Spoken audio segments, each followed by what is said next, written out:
guys, so today I will be filming a video about how I got into Yonsei as a study abroad student because a couple people requested it. So basically I will be going over the process that was necessary to apply through my university.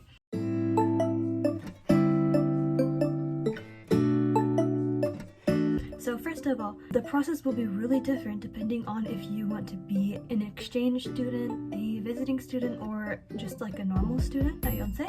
So the difference is exchange students, like their home university has a contract, has an agreement with Yonsei that they will exchange students with each other.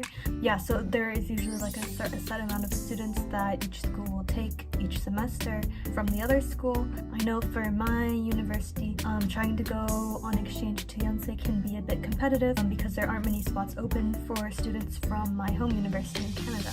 That is one thing to look out for. If you're curious about how competitive it will be applying to be an exchange student from your university, it would be smart to contact your study abroad office probably and ask them if they know how many spots are open, and make sure that you also research your second choice because it is quite likely that you won't get your first choice. Okay, and then there's visiting students. Visiting students are, I think they're quite rare. Basically, you are a student at a university and your university doesn't have the exchange program with the school that you want to go to. Visiting students go separate of any university. You'll apply directly to Yonsei as an exchange student. You don't have to go through your home university probably. I think that's a bit of a more rare option because like some universities don't really want you to do that.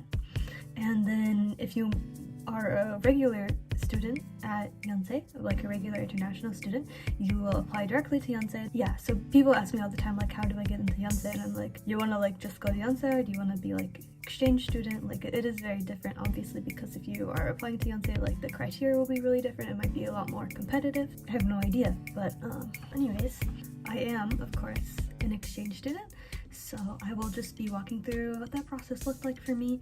And I think this video will be especially helpful for people from UBC, my home university, who are trying to go on exchange.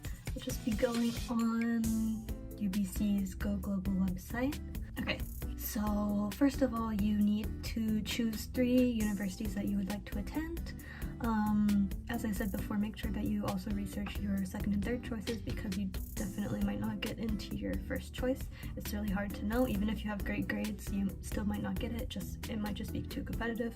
And then to be eligible, you need to be like a certain year, I believe. I guess it depends on your faculty, but you have to have at least 70% average in your most recent term, at least at UBC, but I assume that other schools will have a similar GPA requirement if you want to go abroad. You have to be in good academic standing, basically means that you're not failing your classes. You have to be a full-time student in the year before you go abroad. And unless you're in arts, you have to be a 3rd or 4th year student. There will also be requirements specifically for your faculty, so check that out. Yep, and then each partner university will have different requirements for their application. So the way that this works is that first you will submit an application to your home university. I can't speak for everyone, but this is how my school works. So first you'll submit an application for your home university, and you'll write like a statement of interest, things like this, like why you want to go abroad. If you get into this university, which classes do you plan to take? So you'll need to do some research, plan out which classes will work with your degree requirements. Partner universities will have some additional requirements, like some may require you to be proficient in a language if that's their language of instruction instead of English, or they might need you to have higher grades or something like that. For UBC, you can go ahead and check and see which courses have been transferred back from that university from past students who did exchange. So there's like a portal where you can check previous courses that have been brought back to UBC, what they have transferred as. So for example, usually it will transfer as something quite general, but I think they said in the orientation that they'll try to work with you to make it fit with your degree requirements, and they also said that all academic courses will will transfer back. So as long as the course meets being called academic, which includes like the way, like it has to be graded, it can't be like sports, you know, you have to have like an exam or a paper. As long as it meets those requirements, it will definitely transfer back, but I guess they can't guarantee what it will transfer back as until they review it. Then they can only review it after you have your final grade for the course. So after finals, and you get the final transcript from the exchange university, and then they will review it, and it takes a while. It takes a few months for them to review it. So if you're accepted to go global, you'll get an email 6 to 8 weeks after the submission deadline notifying you which university you've been matched to and the next steps. So the next steps will be writing things for the host university, I believe. Yeah, over the following weeks you will apply to your host university. Yeah, so you have to still apply to your host university, but I guess if you're matched to it already, you'll probably get in. I'm not sure. So the statement of interest required for the home university application for my school is only 450 words, and these are what the questions are like. Why do you want to study abroad at the 3 universities you selected? How might this program contribute to your personal, academic, and career goals? How might this experience contribute to your understanding of global issues at a local and global level? So they're obviously quite simple, and I think most people get accepted to go global, like as long as you meet the requirements. So I would say overall, from your home university during application, just make sure to check out their website, read as much as you can, and go to the study abroad office if you have certain questions.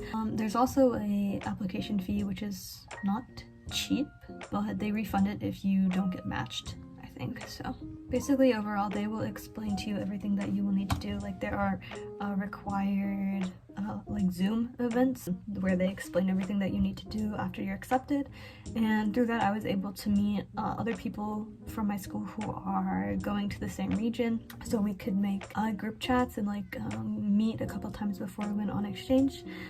So that was really helpful because like I already had like some friends that I knew in the country before even getting here, so I definitely recommend to go to those events to make sure that you get into the group chats. So after you get nominated to the host university, and then you're allowed to apply to it. So for that you'll need your transcript, supporting documents. Your application will probably just have statements of interest, things like that. I think that's what mine had, just a few statements of interest, like why you want to study in Korea, and then like some short essays.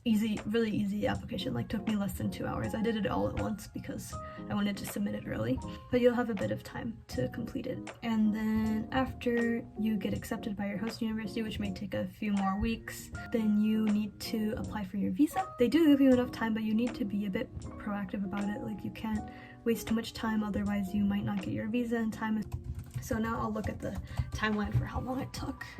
So the applications for studying abroad opened in the first week of October. This is 2021, and they didn't close until mid-December.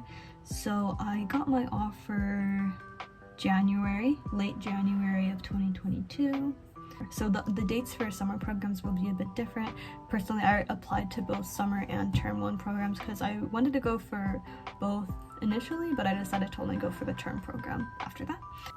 Sorry, I have to switch to my iPad because my phone doesn't have enough memory and I don't have a camera anymore. So started the application process in October of the previous year. It was due in mid-December of the previous year, and then I eventually got the result in May of the next year. So it does take a while, so make sure that you are applying well in advance if you're trying to go abroad the next year. Yeah, basically the Yonsei dorm application process is kind of a mess. Like, it's kind of impossible to tell if you're going to get a spot in the dorms or not, because it's super competitive and their website is terrible. So like, don't be expecting to get a place in the dorms, because like a lot of people didn't. If you're like 1 minute late, it crashed a bunch of times because there are too many people. Like it's kind of a disaster. So definitely look into different forms of housing, and honestly, like the other options can be just as good or better than living in the dorms. Like, yeah, depends on your needs, I guess. If you want to cook, then I wouldn't live in the dorm. So I got my certificate of registration for the fall semester in July. which is what you need to apply for your visa, I'm pretty sure. That's just a paper that says that you have been accepted, so then the consulate will give you your visa. You have to go to the consulate in your state or in your country to get your visa, or sometimes they let you mail it in if you live far away. Definitely try to apply for it as soon as you get your confirmation of registration. Yeah, then for the course registration period, which is also kind of rough, not a big fan of how they register for courses at Yonsei, because you basically bid on courses. You have like a certain amount of mileage points and you use those to bid on courses. So like if you really need a course, then you can bid half of all your miles on it and hope that you'll get it if it's a really competitive one. So that starts on August 12th, so quite soon to when you start classes. And then a week after that, you know if you got into your courses or not. And then after that, there's like a waiting list system. And then course add drop period is September 5th to 7th. And then the add drop period closes. You can't drop any classes until the course final withdrawal period, which is October 27th to 31st. And that's your last chance to withdraw from a course. So I'm not sure if you get a W. I guess you probably don't, but yeah, you need to drop your course if you want to during those days. After that, like, you can't withdraw at all. If you fail, you fail. You can't drop it and get a W. You just have that on your transcript. And then for move into dorm information, if you guys want that, check-in was August 24th at 10 a.m. You can check in anytime after that. It just has to be after August 24th at 10 a.m. I wouldn't worry about getting there early or anything because everybody is in line waiting for like hours. It was really warm outside, but yeah, like it's totally fine to get there late, even by a day or more. Like as long as you make it before classes, I'm pretty sure it's fine. And the front desk is open 24 hours, so you can come at midnight and they'll give you your key card still. Like orientation experience at Yonsei, it wasn't great, but it wasn't terrible. So basically the only orientation thing we had was like in this big auditorium where everybody, I don't know if it was required, I guess it was, everybody came and they just talked about random things. Like it wasn't related to anything helpful that we needed. They were like talking about like 119 is the police number or whatever. I don't even know what the police number is. Surely it wasn't helpful. But and then they talked about like how to use the library. Library is really confusing here. Yeah, nobody will know if you miss it though, so I wouldn't worry about that even though it's mandatory. They did have some cool dancers though, so. And then there are like tours to get you set up in Korea, like so you know some of the areas, but like they had limited spots, so you had to like, it was right after the orientation I think, so like if you weren't first 20 in line then you couldn't go on the tour basically, and there were like a lot of people in line, so like it's fine that we didn't get in, but it was kind of disappointing that they had not like nearly enough spots for students if they wanted to go on the tour. And then there's also the campus tour, which was also first come first served, which is kind of silly. Like are the rest of us just not gonna know where things are on campus? It was fine, but like okay. And then yeah, you'll need to pick up your ID card and certificate of enrollment from the bank on campus. And you need your certificate of enrollment, like the physical paper, because that's what you need to get your alien registration card. And that is like the document that's like your physical visa kind of. So if you want to leave Korea and come back while you're on exchange, you need that card, otherwise they won't let you back into the country. You need it for other things as well, but there are other videos out there about that. If you want to create a Korean bank account, make sure that you have a copy of your social security card if you're American. Like I didn't have that, so I wasn't able to create a Korean bank account while I was here, but every bank has different requirements, but the bank on campus, if you're American, you need a copy of your social security card. I think other banks, they don't really care. So I think that is about all of the information I have about getting accepted into Yonsei and what my experience was like. Yeah, if anybody has any questions, feel free to comment below. I check my YouTube comments fairly frequently. Yeah, and I might make another video on how Yonsei like had things like buddy programs, language exchange programs, etc. Yeah, so if anybody is interested in that, let me know. And I will also probably make a video on my specific courses, what they were like, what the expectations were like, what the professors was like, what my Korean courses were like. yeah, so thank you for watching and see you in the next video.